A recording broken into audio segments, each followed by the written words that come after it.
హైదరాబాద్ లో అధికంగా అక్రమ ఆయుధాలు పట్టుబడుతున్నాయి. ఇతర రాష్ట్రాల నుంచి నాటు తుపాకులు, రివాల్వర్లు, పిస్టళ్లు తెప్పించుకొని సిటీలో హత్యలకు పాల్పడుతున్నారు. దోపిడీలు చేస్తున్న వారు కూడా ఉపయోగిస్తున్నారు. దీంతో గ్రేటర్ సిటీలో గన్ కల్చర్ పై ఫోకస్ పెట్టారు పోలీసులు. జూబ్లీహిల్స్ ఉప ఎన్నిక సందర్భంగా లైసెన్స్ గన్స్ ఉన్నవారు స్థానిక పోలీస్ స్టేషన్లో డిపాజిట్ చేస్తున్నారు.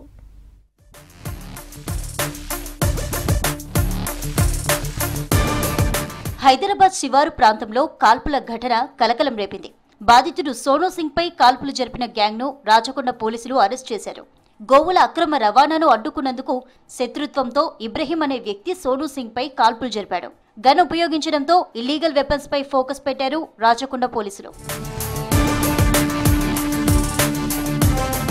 జూబ్లీహిల్స్ ఉప ఎన్నిక వచ్చే నెలలో జరగనుంది. లైసెన్స్ పొందిన గన్స్ ఎక్కువగా ఉన్నాయంటున్నారు అధికారులు. బంజారాహిల్స్, జూబ్లీహిల్స్ ప్రాంతాల్లో లైసెన్స్ గన్ ఉన్నవారి సంఖ్య ఎక్కువగా ఉందంటున్నారు పోలీసులు. అయితే వీరి డేటా పరిశీలించడంపై ఫోకస్ పెట్టారు సిటీ పోలీసులు.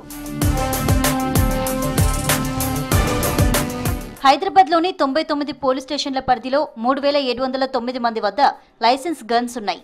అయితే వారిలో 906 మంది బంజారాహిల్స్, జూబ్లీహిల్స్ ప్రాంతాలకు చెందినవారే ఉన్నారని తెలిపారు పోలీసులు. అధికంగా పిస్టల్స్, రివాల్వర్లు ఉన్నాయన్నారు.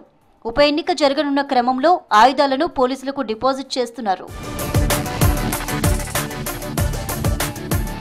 గతంలో ఆయుధాల లైసెన్స్లకు ప్రతి ఏడాది రెన్యువల్ అవసరం ఉండేది. కానీ ఇప్పుడు వాటి చెల్లుబాటు కాలం 5 ఏళ్లకు పొడిగించినట్టు తెలిపారు పోలీసులు. రాజస్థాన్, మధ్యప్రదేశ్, బీహార్ రాష్ట్రాల నుంచి అక్రమంగా సిటీకి గన్స్ తీసుకొస్తున్నట్లు గుర్తించారు పోలీసులు.